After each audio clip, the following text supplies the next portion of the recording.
Hello, मेरा नाम राहुल है। अभी कुछ समय से हम एडीपीओ रिवीजन सीरीज बना रहे हैं, जहां हमने ऑलरेडी 4 एक्ट्स पे बात कर चुके हैं। अभी हम जो एक्ट्स पे डिस्कशन कर रहे हैं, जिसके पहले पार्ट में हमने सेक्शन 1 to 6 तक बात करी थी एक्सप्लोजिव एक्ट में, उसके आगे के सेक्शन में हम इस पार्ट में कंप्लीट करेंगे। ठीक है, अब देखते हैं सेक्शन 7 में। तो सेक्शन 7 जो है वो बात करता है किस बारे में, कि power to make rules conferring the power of inspection, search, seizure, detention and removal. ठीक है, तो अब इसमें पावर किसके पास रहेगा? ये सर्च करने का, इंस्पेक्शन करने का, सीजर करने का, ठीक है, या डिटेंशन या रिमूवल का। तो सेंट्रल गवर्नमेंट रूल्स बनाएगा इसके लिए और अथोराइज करेगा any officer either by name or virtue of office to enter, inspect, examine any place, aircraft, carriage or vessel. ठीक है, तो ये नोटिफाई करेंगे कि कौन होगा, कि जो ऑफिसर होगा, अथोराइज किया गया ऑफिसर है, जो वो इंस्पेक्शन कर सकता है, एंटर हो सकता है, एग्जामिन कर सकता है कोई प्लेस को, एयरक्राफ्ट को, कैरेज और वेसल को। ठीक है, बी है सर्च फॉर द एक्सप्लोजिव, जो एक्सप्लोजिव है उनका सर्च कर सकता है। ठीक है, और सी बात करता है to take samples of any explosive found there on the payment of the value there. ठीक है, वो उसका सैंपल चेक कर सकते हैं। ठीक है, विस्फोटक के नमूने ले सकते हैं। ठीक है, डी बात करता है to seize, detain and remove any explosive or ingredient thereof the necessary for the also destroy the explosive or ingredients. ठीक है, तो उनको सीज कर सकता है। ठीक है, उनको डिटेन कर सकता है, उसको लगता है कि ये कोई जो एक्सप्लोजिव है वो इस एक्ट के अधीन में है। ठीक है, जो अलाउ नहीं किए गए उनका रखे हैं ये एक्सप्लोजिव। ठीक है, फिर सबसेक्शन 2 है the provision of code of criminal procedure. ठीक है, तो जो क्रिमिनल प्रोसीजर में जो बताया गया है, जो सीजर कैसे होंगे, इंस्पेक्शन कैसे होंगे, वही सेम एप्लीकेबल यहाँ पे होंगे। ठीक है, अब देखिए बात करते हैं सेक्शन 8 की, नोटिस ऑफ एक्सीडेंट। ठीक है, तो ये बात करते हैं कि प्रकार से हम बता देते हैं, इतना इंपॉर्टेंट नहीं है, कि जैसे ही कोई दुर्घटना होती है तो आपको जो अप्रोप्रिएट अथॉरिटी है वो वहां पे आपको क्या करना है, नोटिस देना है। ठीक है, जहां भी एक्सप्लोजिव मैन्युफैक्चरिंग होता है, जहां पोजीशन में रखा है, या एयरक्राफ्ट, कैरिज या वेसल में अगर कोई एक्सप्लोजन होता है, ठीक है, कोई फायर की वजह से कुछ होता है, या ह्यूमन लाइफ या कुछ इंजरी कॉज होती है, तो आपको क्या करना है, जो चीफ कंट्रोलर। ठीक है, तो इसमें सेक्शन 8 जो है,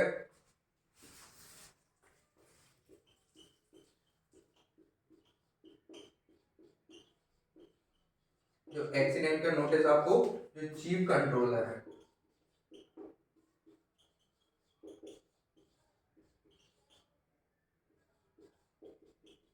एक्सप्लोजिव का, उसको क्या करना है, जानकारी देना है। ठीक है, या फिर जो नियर जो इंचार्ज ऑफ पुलिस स्टेशन है जो आपका पास का है, वहां पे जानकारी देनी है। ठीक है, तो ये सेक्शन 8 ये बात करता है। सेक्शन 9 है inquiry into the accident, where any accident such is the refer to the section 8 okay. ठीक है, अब यहाँ पे क्या है, उन चीजों को छोड़ा गया है जो किसके में इंक्वायरी होती है, जैसे आर्म फोर्सेस है, आर्म फोर्सेस द्वारा जो इंक्वायरी होती है, या मिलिट्री, नेवल और जो एयरफोर्स द्वारा जिनके कंट्रोल में जो एक्सप्लोजिव का निर्माण है, जो उन इंक्वायरी वही करती है अथॉरिटी, आर्म फोर्सेस, तो उनको छोड़ के। ठीक है, वेयर एनी एक्सीडेंट ऑक्योर, ठीक है, और any circumstances the district magistrate shall in the case attended by loss of human life or may be any other case hold or direct the magistrate out. ठीक है, तो arm forces को आप छोड़ दीजिए, तो इसमें कौन कौन इंक्वायरी के लिए आएगा?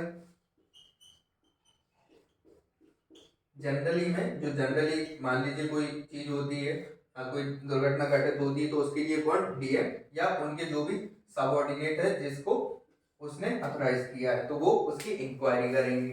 ठीक है,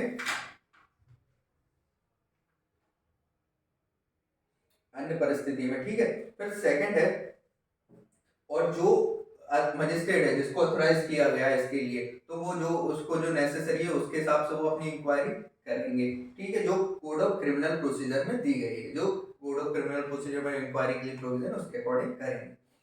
ठीक है, फिर सबसेक्शन 3 है the person holding an inquiry under this section shall make a report. ठीक है, central government stating the cause of the accident and its circumstances. ठीक है, जो व्यक्ति इंक्वायरी कर रहा है उसकी, तो वो क्या करेंगे, एक रिपोर्ट किसको देंगे, सेंट्रल गवर्नमेंट, क्योंकि अभी तक हम देखते आ रहे हैं स्टार्टिंग से कि हाँ सेंट्रल गवर्नमेंट को पावर है। तो वो जो सारी सर्कमस्टेंसेस के बारे में और जो उन्होंने फाइंडिंग निकाली रिपोर्ट के द्वारा वो सेंट्रल गवर्नमेंट को देंगे। ठीक है, फिर फोर्थ है सेंट्रल गवर्नमेंट में मेक रूल। तो सेंट्रल गवर्नमेंट रूल्स बनाएगी, क्या करेगी, रेगुलेट करने के लिए जो भी प्रोसीजर अपनाया जाता है, ठीक है, उसके लिए बना सकती है। चीफ कंट्रोलर ऑफ एक्सप्लोजिव को एनेबल कर सकते हैं कि आप जाके रिप्रेजेंट करो उस इंक्वायरी को, परमिट कर देंगे चीफ कंट्रोलर ऑफ एक्सप्लोजिव को कि आप रिप्रेजेंट करो, ठीक है, जो भी एग्जामिन है, जो विटनेस, उनको करो, ठीक है, provided that where the chief controller officer not present represent by, ठीक है, अगर मान लीजिए वो रिप्रेजेंट नहीं है तो उसकी रिपोर्ट उनको भेजी जाएगी। ठीक है, ई है द प्रिस्क्राइब द मैनर, और जो भी उनको मैनर ठीक लगता है, जो इसके लिए प्रोसीजर अपनाना चाहिए इंक्वायरी के लिए, वो सेंट्रल गवर्नमेंट डायरेक्ट करेगी। फिर 9 ये है inquiry into more serious accident. तो सेंट्रल गवर्नमेंट अगर मोर सीरियस एक्सीडेंट है, अगर ओपिनियन है where it not received and report the inquiry under section 9, an inquiry for more formal character should be held in cause of accident and such the referred in section 8 upon the chief controller of the explosive or other competent authority। ठीक है, अगर मान लीजिए कोई serious nature में होता है, ठीक है, तो सेक्शन 9A में बात करी है कि अगर कोई सीरियस नेचर का होगा तो उसके लिए अपॉइंटमेंट की जाएगी चीफ कंट्रोलर ऑफ एक्सप्लोजिव की, ठीक है, या कोई कॉम्पिटेंट पर्सन की, जो जाएगा वो इंक्वायरी करेगा। ठीक है, और जो सेक्शन 9 में जो इंक्वायरी थी उसको डिसकंटिन्यू कर दिया जाएगा। ठीक है, क्योंकि वो जनरल इंक्वायरी है, और अगर मान लीजिए सीरियस नेचर होता है तब ये अपनाई जाएगी। ठीक है, तो अगर जो इंक्वायरी के लिए सिविल कोर्ट माना जाएगा, जो व्यक्ति कर रहा है, चीफ कंट्रोलर कर रहा है अगर इंक्वायरी, तो वो सिविल कोर्ट माना जाएगा, और साथ साथ उसको इंडियन पीनल कोड के थ्रू भी उसको पावर होंगे किसी व्यक्ति को रिक्वायर करने के लिए। ठीक है, अब देखिए जिसमें और इम्पोर्टेंट है जो, ठीक है, तो इसमें ज्यादा ऐसा इंपॉर्टेंट नहीं है। Subsection 5 the person holding inquiry under this section shall make a report. ठीक है, तो जो भी इंक्वायरी होगी उसकी रिपोर्ट सेंट्रल गवर्नमेंट को जाएगी, और इसके बारे में जो भी मैनर है, जो प्रोसीजर अपना है, उसके लिए सेंट्रल गवर्नमेंट क्या करेगी, रूल्स बनाएगी। फिर 9 भी है पनिशमेंट। अब देखिए जो पनिशमेंट हम अपन को ध्यान रखनी है, तो पनिशमेंट में जैसे देखें तो however in the contravention of rules made under section 5 or the condition of licensing grant under section low. ठीक है, तो जो सेक्शन 5 है जहां लाइसेंस की बात करी गई है, ठीक है, अगर उसका कंट्रावेंशन होता है, a manufacture import or export any explosive shall be punishable with the imprisonment for a term which may extend to 3 years or with fine or with extend to 5000 rupees. ठीक है, तो ये इसमें बताया गया कि 3 साल तक की सजा है, और फाइन कितना, 5000 तक का, या दोनों, अगर क्या कर रहे हैं आप, मैन्युफैक्चरिंग कर रहे हैं। तो इतना आप ध्यान रख लीजिएगा। इसका जो सेक्शन 9B जो पनिशमेंट की बात करी है ये, ठीक है, तो पहली जो बताई गई है इसमें काय के लिए, मैन्युफैक्चरिंग के लिए। अब दूसरी बात हम करते हैं इसमें, बी है पोजेशन के लिए। अगर कोई जो इंपोर्ट एक्सपोर्ट करता है या पोजेशन रखता है तो उसके लिए कितनी है, 2 साल तक की सजा और 3000 रुपए तक का जुर्माना, या दोनों। ठीक है, सी बात करता है any other cases with the fine which में एक्सटेंड टू 1000, और अदर केसेस का कंट्रावेंशन होता है तो 1000 रुपए तक का जुर्माना है। ठीक है, फिर सबसेक्शन 2 बात करता है whoever in a contravention of notification issued under section 6 manufacture, possess or import any explosive shall be punishable with the imprisonment for the term which may extend to 3 years or a fine which may extend to 5000 रुपए। ठीक है, तो अगर मान लीजिए जो section 6 है उसका कोई कंट्रावेंशन करता है तो उसके लिए कितना, 3 साल तक की सजा और 5000 रुपए तक का जुर्माना। ठीक है, और अगर मान लीजिए अगर इंपोर्टेशन ऑफ वाटर, मतलब जो उसका आप ट्रांसपोर्टेशन कर रहा है वो पानी के थ्रू कर रहे हो, वाटर के थ्रू आपका जा रहा है, तो उसके लिए कितना, 5000 रुपए तक का जुर्माना है। ठीक है, अब देखिए इसका सबसेक्शन 3 बात करता है whoever manufacture sells transport import export और possess any explosive in the country। अब 6A का कोई कंट्रावेंशन कर रहा है तो उसके लिए, या बी है sells deliver or dispatch any explosive in the contravention of the provision of clause B. ठीक है, क्लॉज ए और बी कौन सा सेक्शन का, 6A की जो बात कर रहा है, तो उसमें 3 साल तक की सजा और फाइन विद बोथ। ठीक है, तो हमें ये ध्यान रखना है।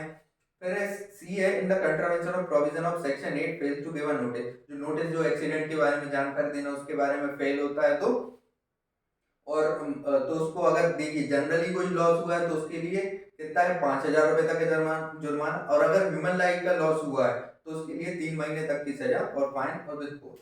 ठीक है। अगर मान लीजिए कोई 9C बात करता है ऑफेंस बाय द कंपनीज, तो ये जो सारे प्रोविजन पढ़ते हैं कि भाई जब ये ऑफेंस कमिट हुआ तो उसका इंचार्ज कौन था, तो जो उस समय वो जो इंचार्ज होगा कंपनी का वो लायबल होगा। ठीक है। और साथ साथ अगर उसको प्रूव करना पड़ेगा कि भाई अगर उसको डिफेंस चाहिए तो कि हमारे नॉलेज में नहीं था या हमने सारी ड्यू डिलिजेंस सारी कोशिश करी थी इसको रोकने के लिए, ये डिफेंस होगा बस।